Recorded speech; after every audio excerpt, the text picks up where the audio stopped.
బాగా controversial topic, మనకు అవసరం లేదు బ్రో అనిపించచ్చు మీకు, కానీ నాకు కొద్దిగా ఇంపార్టెంట్ అనిపించింది. చాలా మంది అడిగారని మాత్రమే కాదు, ఇండస్ట్రీ అనాలిసిస్ అంటే ఇండియన్ సినిమా మొత్తం మీద బాక్స్ ఆఫీస్ అనాలిసిస్ మీద చాలా వీడియోస్ తో మనం కొంతవరకు అబ్జర్వ్ చేస్తూ ఉంటాం కదా. మరి ఇప్పుడు India's most awaited sequel Pushpa 2 యొక్క బిజినెస్ గురించి బాక్స్ ఆఫీస్ అనాలిసిస్ లాగా తెలుసుకోవాలని ఉంటుంది చాలా మందికి. ప్రెజెంట్ జరుగుతున్న నెగిటివిటీ ఏమైనా ఈ ఫిలిం మీద పుష్ప 2 మీద పడే అవకాశం ఉందా? పుష్ప 2 అసలు ఎందుకు పోస్ట్ పోన్ అవబోతుంది? దాంతోపాటు జరిగిన కాంట్రవర్సీలోని ఎవరు తప్పు ఉందని దాని గురించి చాలా డౌట్స్ చాలా మంది అడుగుతున్నారు. సో ఒక కంప్లీట్ క్లారిటీ అనమాట. పుష్ప 2 అనేది పాన్ ఇండియా ఫిలిం, కొద్దిగా పెద్ద ఫిలిం కాబట్టి ఇండస్ట్రీ మొత్తంలోని ఇంపాక్ట్ ఏ విధంగా ఉంటుందా? ఎందుకంటే ఇప్పుడు గవర్నమెంట్ మారింది కదా, కాబట్టి దాంట్లో ఏమైనా ఇంపాక్ట్ అనేది ఆన్లైన్లో కాకుండా ఆఫ్లైన్లో కూడా ఉంటుందా అని చాలా మంది అడిగారు. సో మీకు కంప్లీట్ క్లారిటీ వచ్చేలా చేస్తాను మ్యాక్సిమం. ముందుగా జరిగిన విషయం గురించి నేను ప్రత్యేకంగా చెప్పాల్సిన అవసరం లేదు, అందరికీ తెలిసిందే. బట్ ఇందులో తప్పు ఉందా లేదా అంటే కంప్లీట్ క్యారెక్టర్ జడ్జ్మెంట్ ఎవరూ కూడా చేయలేం. బట్ ఓన్లీ మెగా ఫ్యాన్స్ అని మాత్రమే చెప్పలేను, కానీ అసలు మొత్తం రాష్ట్రం మీద మార్పు కోసం చాలా మంది ఎదురు చూసే ప్రజలకి ఇతను చేసింది కొద్దిగా కోపం తెప్పించవచ్చు. కానీ సెలబ్రిటీస్ చెప్పారని చెప్పి ఎవరూ ఓట్ చేయలేం కదా, నమ్మకం మీద ఓట్ చేస్తుంటాం. ఆయన కూడా ఈ పాయింట్ తెలుసు, జనాలు నిజంగా నేను వచ్చిన ఓట్ వేసారు, కాకపోతే ఏదో అడుగుతున్నారు కదా అని చెప్పి అతని వైఫ్ కి తెలిసిన వ్యక్తి అని చెప్పి సపోర్ట్ చేయడానికి కొంతవరకు వచ్చారు, అంతవరకే. బట్ ఆ పార్టీ తప్పు ఈ పార్టీ తప్పు అనే ఎగ్నెస్ట్ స్టేట్మెంట్స్ ఇవ్వలేదు అనుకుంటా నాకు తెలిసినంత వరకు. బట్ వెళ్లే ముందు ఆయన ట్విట్టర్ లోని పవన్ కళ్యాణ్ గారికి ఆల్ ది బెస్ట్ ట్వీట్ కూడా వేశారు. కాబట్టి నాకు తెలిసినంత వరకు ఆయన కంప్లీట్ గా పవన్ కళ్యాణ్ గారికి ఎగ్నెస్ట్ అని నాకు అనిపించట్లేదు. విన్ అయిన తర్వాత కూడా ట్వీట్ వేశారు. బట్ ఈయన చేసిన విషయంలో నాకు ఎక్కడైనా స్మాల్ మిస్టేక్ అనిపించిందా అంటే అది ఈయన సపోర్ట్ చేసిన వ్యక్తి పవన్ కళ్యాణ్ గారిని అవమానిస్తున్నట్టు మాట్లాడుతున్నట్టు ఒక ఇన్స్టా రీల్ లో చూశాను. అప్పుడు ఈయన కోపంగా రియాక్ట్ అవ్వాల్సిందే. మరి ఆ విషయం ఆయనకి తెలుసో లేదో గానీ ఖచ్చితంగా అతని ఫ్యామిలీ మెంబర్ కాబట్టి అలా ఇన్సల్ట్ చేస్తూ మాట్లాడే రైట్ అతనికి లేదు. ఖచ్చితంగా అల్లు అర్జున్ గారు దాని మీద రియాక్ట్ అయ్యి ఉంటే బాగుండేది అనిపించింది. బట్ కంగ్రాట్స్ ట్వీట్ వేసినందుకే చాలా మంది కోపంగా రియాక్ట్ అయ్యారు. భలే ప్లేట్ మార్చేసావు విన్ అయ్యారు కాబట్టి అని అన్నారు. అందుకని ఈయన ఆఫ్లైన్ లో కూడా సెలబ్రేషన్స్ కి వెళ్ళలేదేమో అనిపించింది నాకు. ఎనీవే వాళ్ళ ఫ్యామిలీ వాళ్ళకి పర్సనల్స్ గా ఏమయ్యో మనకు తెలీదు. నాకు అనిపించింది నాకు తెలిసిందే చెప్పాను తప్ప నా ఒపీనియన్ మీరు ఫాలో అవ్వాలని రుద్దట్లేదు. జస్ట్ నాకు తెలిసింది చెప్పాను అంతే. మీరు ఏం చేయాలనుకుంటున్నారు మీ డిసిషన్, బట్ నాకు అనిపించింది చెప్పాను. ఇక నెక్స్ట్ పుష్ప 2 పోస్ట్ పోనా జస్ట్ రూమర్సా అంటే మొన్నటి వరకు వచ్చింది రూమర్స్ అనిపించింది గైస్. బట్ ఈసారి చాలా స్ట్రాంగ్ గా ఉందన్నమాట source. Almost film post phone అయ్యే అవకాశం అయితే 95% ఉంది. ఫిక్స్ అయిపోవచ్చు, ఎందుకంటే స్త్రీ 2 గానీ చాలా ఫిలిమ్స్ ఆగస్ట్ 15th కి వచ్చేసాయంటే డిస్ట్రిబ్యూటర్స్ నుండి కూడా ఆల్మోస్ట్ ఫిక్స్ అయిపోయారు పుష్ప 2 పోస్ట్ పోన్ అని. బట్ వేద ఫిల్మ్ అయితే పుష్ప 2 ఉంటున్నప్పుడు అనౌన్స్ చేశారు ఆగస్ట్ 15th కి. నాకు తెలిసి వాళ్ళకి ముందుగానే ఒక ఇన్సైడ్ సోర్స్ నుండి ఏదైనా న్యూస్ వచ్చి ఉంటుంది పుష్ప 2 ఎలానో పోస్ట్ పోన్ అవుతుందని చెప్పి. అయితే ఇది ఎందుకు పక్కా అని మాక్సిమం ఫిక్స్ అయిపోవండి అని చెప్తున్నానంటే ఈ ఫిల్మ్ లో వర్క్ చేసిన చాలా మందిలో ఒక వ్యక్తి అయితే మాత్రం ఫిల్మ్ కి సంబంధించి వర్క్స్ చాలా పెండింగ్ గా ఉన్నాయి.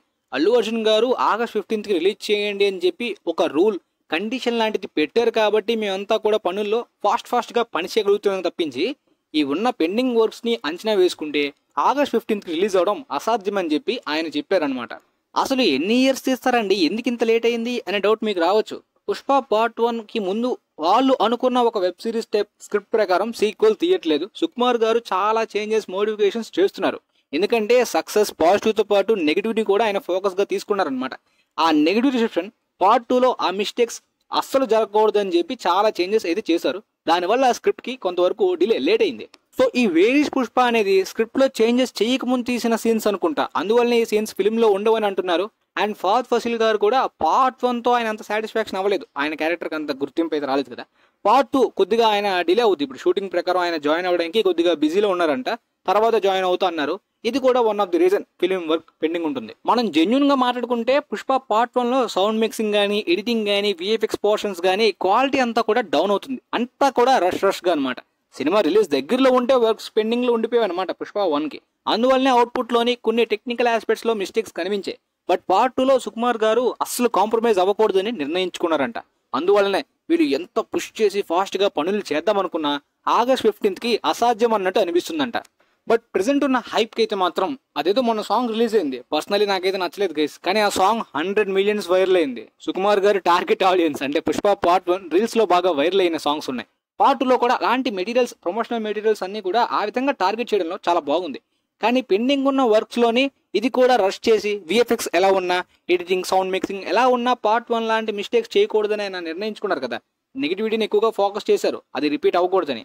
కాబట్టి దీనికి కొద్దిగా డిలే అయినా పర్లేదని నిర్ణయించుకున్నారు. కాబట్టి నెక్స్ట్ టార్గెట్ అయితే దసరాకో దీపావళికో పెట్టుకోవాలి. బట్ అప్పటికి కొన్ని ఫిల్మ్స్ తో కాంపిటీషన్ ఉన్నా అండ్ ప్రమోషనల్ స్ట్రాటజీ టైం సరిపోకపోయినా కొంత డిలే అయినా పర్లేదని చెప్పి ప్రెసెంట్ ఉన్న బజ్ ఆ న్యూస్ ప్రకారం అయితే క్రిస్మస్ కి టార్గెట్ చేస్తున్నారు అని న్యూస్ గైస్. ఇది వినడానికి చాలా మందికి ఈ ఫిలిం గురించి వెయిట్ చేసే వాళ్ళకి ఫ్యాన్స్ కి చాలా బాధాకరంగా అనిపిస్తుంది, బ్యాడ్ న్యూస్. బట్ పార్ట్ 1 కూడా ఆ టైంలో వచ్చి సక్సెస్ అయింది కాబట్టి పార్ట్ 2కి కూడా ఆ ఛాన్స్ ఉంది. అయినా సక్సెస్ ఏంటి, ఈ ఫిలిం ప్రెసెంట్ జరుగుతున్న నెగిటివిటీ కాంట్రవర్సీస్ వల్ల ఫ్లాప్ అయ్యే అవకాశాలు ఎక్కువగా ఉన్నాయి. అసలు ఈ కాంట్రవర్సీస్ హేట్రెడ్ వల్లనే సినిమా భయపడి పోస్ట్ పోన్ చేసుకుంటున్నారని కూడా చాలా మంది అనుకుంటున్నారు. సో ఈ విషయంలో మాత్రం నా ఒపీనియన్ మీ మీద రుద్దడం అని కాదు, కానీ నాకున్న నాలెడ్జ్ ప్రకారం క్లారిటీగా చెప్తున్నాను. బాయ్కాట్ నెగిటివిటీ ఇంపాక్ట్ పుష్ప 2 మీద పడుతుందా అంటే చాలా చాలా తక్కువ. ఎందుకో చెప్తాను. పీకే fans and mega family fans hurt చేయాలని కాదు, ఫ్యాక్ట్స్ మాట్లాడుకుందాం. లాల్ సింగ్ చడ్డాకి బాయ్కాట్ లో గట్టి ఎఫెక్ట్ ఎదుర్కొందనమాట. ఆ టైంలో రెగ్యులర్ ఆడియన్స్ కి సినిమా వస్తున్నట్టు తెలియదు, అంత ప్రచారం జరగలేదు. తెలిసినా కూడా థియేటర్స్ కి వెళ్లే మాస్ ఆడియన్స్ కౌంట్ తక్కువ. ఫ్యామిలీస్, ఫిల్మ్ లవర్స్ ఇలాంటి వాళ్ళే సపోర్ట్ చేయాలి. బట్ వాళ్ళు ఫారెస్ట్ గంప్ని ఎన్నోసార్లు చూసేశారు ఫిల్మ్ లవర్స్. అలాంటి వాళ్ళకి ఈ ఫిలిం రీమేక్ చూసిన తర్వాత ఆ ఫీల్ రాదు. ఓవర్సీస్ లో కూడా ఇదే టాక్, మీరు ఫారెస్ట్ గంప్ చూసేస్తే మళ్ళీ చూడాల్సిన అవసరం లేదని. ఈ విధంగా మల్టీప్లెక్స్ ఆడియన్స్ కూడా తక్కువ మంది వెళ్తే యూజ్ ఉండదు. ఆమిర్ ఖాన్ గారి పాస్ట్ స్టేట్మెంట్స్ వల్లనో, కరీనా కపూర్ యొక్క పాస్ట్ స్టేట్మెంట్స్ వల్లనో అనుకుంటే ఆమె recent crew film box office దగ్గర హిట్ అయింది కదా. బట్ నార్త్ లో బాయ్కాట్ అంటే ఓన్లీ ఆన్లైన్ వరకే కాదు గైస్. ఆఫ్లైన్ లో థియేటర్స్ దగ్గరికి వెళ్లి బాంబులు పేల్చడం, క్యూలో ఉన్న జనాల్ని బయటికి పంపించే విధంగా చాలా మంది పొలిటికల్ పార్టీస్ వాళ్ళు కూడా ఇన్వాల్వ్ అయ్యారు. ఈ ఇన్సిడెంట్స్ మీకు తెలిసి ఉంటుంది. ఈ ఫిల్మ్ కి కాదు, షంషీరా, చాలా ఫిల్మ్స్ ఉన్నాయి. లాక్డౌన్ తర్వాత ఎస్ఎస్ఆర్ ఇన్సిడెంట్ తో ఇలా కొన్ని ఫిల్మ్స్ మీద పడగలిగారు. అవి వర్కే, బట్ అవి కొన్ని ఫిల్మ్స్ వరకే. ఆ తర్వాత జనాలు చూడాలనుకుని ఎక్కువ మంది వచ్చినప్పుడు ఖచ్చితంగా వీళ్ళ ఆధిపత్యం చల్లదు. అఫ్ కోర్స్ బాయ్కాట్ వల్ల పుష్ప 2కి కూడా చాలా మంది పాపులేషన్ కోల్పోవచ్చు గైస్. అంటే థియేటర్స్ లో చూడము అని చెప్పి సపోర్ట్ చేయకుండా ఉండాలని చాలా మంది అనుకుంటారు కదా. ఎక్కువ శాతం ఆన్లైన్ లో, ఆఫ్లైన్ లో ఇలాంటి ప్రొటెస్ట్ చేసే వాళ్ళు ఎక్కువగా ఫిల్మ్స్ థియేటర్స్ లో చూడరు. పీకే, దంగల్, పద్మావత్ టైంలో కూడా అలాంటి ప్రయత్నించారు. బట్ జనాలు ఎక్కువ మంది థియేటర్స్ లో చూద్దామని ఎగబడి ఫిల్మ్ లవర్స్ హైప్ తో వచ్చినప్పుడు ఆ హైప్ కి తగ్గట్టు వాళ్ళు సాటిస్ఫై అయ్యేలాంటి కంటెంట్ ఉంటే ఎవరు కూడా ఆపలేరు. ఇది మాత్రం ఫ్యాక్ట్. ప్రెసెంట్ ఇప్పుడు ఈ ఇన్సిడెంట్, ఈ హేట్రెడ్ నెగిటివిటీ ఆంధ్ర, తెలంగాణ వరకు ఉండొచ్చు. ఇండియన్ వైడ్ గా అదర్ స్టేట్స్ లో పుష్ప 2 గురించి ఈ హేట్రెడ్ నెగిటివిటీ ఎవరికి ఉండదు. వాళ్ళు సీక్వెల్ గురించి ఎదురు చూస్తూ హైప్ అవుతున్న ఆడియన్స్ ఉంటారు. ఇక teaser cut, trailer cut, normal promotional materials అన్ని ఓకే అనుకోండి, ఎవ్వరు కూడా ఆపలేరు. ఆగస్ట్ 15కి వస్తే నార్త్ లో ఉన్న హైప్ కి, అంటే KGF 1 కన్నా పుష్ప 1 ఎక్కువగా నార్త్ లో రీచ్ అయింది కాబట్టి పార్ట్ 2కి హైప్ అడ్వాంటేజ్ ఎక్కువగా ఉంటుంది. కాబట్టి ఆ ఫెస్టివల్ టైంలో వస్తే ఇంకా ఎక్కువ కలెక్షన్స్ వచ్చేస్తే నార్త్ కాంట్రిబ్యూషన్ ని బేస్ చేసుకుని 1000 crores కూడా కలెక్ట్ చేయగలిగే పొటెన్షియల్ ఉంది. తెలుగు స్టేట్స్ లో కూడా ఫిల్మ్ లవర్స్ ఆడియన్స్ మిస్ అవ్వలేరు గైస్. ఎందుకంటే మొదటిసారి టాలీవుడ్ కి ఒక యాక్టర్ నేషనల్ అవార్డ్ తీసుకొచ్చిన ఫిలిం పుష్ప 1 కాబట్టి దానికి సీక్వెల్ గా రాబోతున్న ఫిలిం ఇది. సుకుమార్ గారి డైరెక్షన్ లో రాబోతున్న ఫిల్మ్ ఇది. సినిమాకి hit talk, block buster talk వస్తే బాయ్కాట్ చేద్దాం అనుకునే వాళ్ళు కూడా థియేటర్స్ లోకి వెళ్ళిపోయేలాంటి మూమెంట్స్ ఉంటాయి అనమాట. ఇది ఎవరిని నేను తక్కువ చేయాలని చెప్పి అనట్లేదు. మిస్టేక్ ఒకవేళ ఎంత పెద్ద మిస్టేక్ ఉన్నా సరే ఇది ఫిలిం పరంగా, సినిమా బిజినెస్ పరంగా, మనకున్న నాలెడ్జ్ పరంగా ఫ్యాక్ట్స్ మాట్లాడుకోవాలి కదా. ఎక్స్పెరిమెంట్ జానరస్ నో, డ్రామా జానరస్ నో అనుకో, రెగ్యులర్ ఆడియన్స్ లో సినిమా వస్తున్నట్టే తెలియని ఫిలిమ్స్ కూడా ఉంటాయి. అలాంటి ఫిలిమ్స్ ఒకవేళ బాయ్కాట్ చేద్దాం అనుకున్నా, ఒకవేళ వాళ్ళకి తెలిసినా సరే వాటిని ఓటీటీకి ప్రిఫర్ చేస్తారు. బట్ పుష్ప 2 లాంటి ఫిలిమ్స్ కొన్ని మాస్ సినిమాలు, యాక్షన్ స్టఫ్ ఉన్నవి కాబట్టి థియేటర్స్ లో చూడాలని ఎక్కువ శాతం ప్రిఫర్ చేస్తారు. Public wants that. Big scale, mass, commercial appeal ఉన్న ఫిలిమ్స్ నే ఎక్కువ శాతం ఈ రోజుల్లో థియేటర్స్ లో చూడడానికి ప్రిఫర్ చేస్తున్నారు. అందులోని హైప్ తో ఉండే సీక్వెల్స్. పర్సనల్లీ నన్ను అడిగితే ఒక ఫిలిం రివ్యూ ఇచ్చే ముందు యాక్టర్స్ పర్సనల్ లైఫ్ అవన్నీ పక్కన పెట్టేసి ఫస్ట్ జెన్యున్ గా సినిమా గురించి మాట్లాడుకోవాలి. కాబట్టి రివ్యూనే చూడాలి. కంటెంట్ ఒకవేళ చాలా స్ట్రాంగ్ గా ఉందనుకోండి, సుకుమార్ గారు ఫోకస్ చేసినట్టు, మరి ఎవరు కూడా ఆపలేరు. ఈవెన్ ఇదే విషయం ఈ ఫ్యాన్ వార్స్ చేస్తున్నప్పుడు పీకే గారికో, మెగా ఫ్యామిలీలో మెగాస్టార్ గారికి తెలిసినా సరే సుకుమార్ గారి కష్టం కూడా చాలా ఉంటుంది కదా. మీరు ఎవరిని బాయ్కాట్ చేద్దాం అనుకున్నా, నాశనం చేద్దాం అనుకున్నా, ఒక ఫిలిం కి పనిచేసిన వాళ్ళలో చాలా మంది ఉంటారు. సినీ ఇండస్ట్రీలో పనిచేసే చాలా మంది మైండ్ సెట్ ఎలా ఉంటుంది, ఫిలిం లవర్స్ అయినా ఎవరిదైనా సరే సినిమా ఇండస్ట్రీ బాగుండాలి అనే మైండ్ సెట్ ఉంటారు. కాబట్టి ఇలాంటివి మాక్సిమం వాళ్ళు కూడా ఎంకరేజ్ చేయరు. మరి చూద్దాం అప్పుడు రిలీజ్ అయిన తర్వాత ఏమవుతుందో.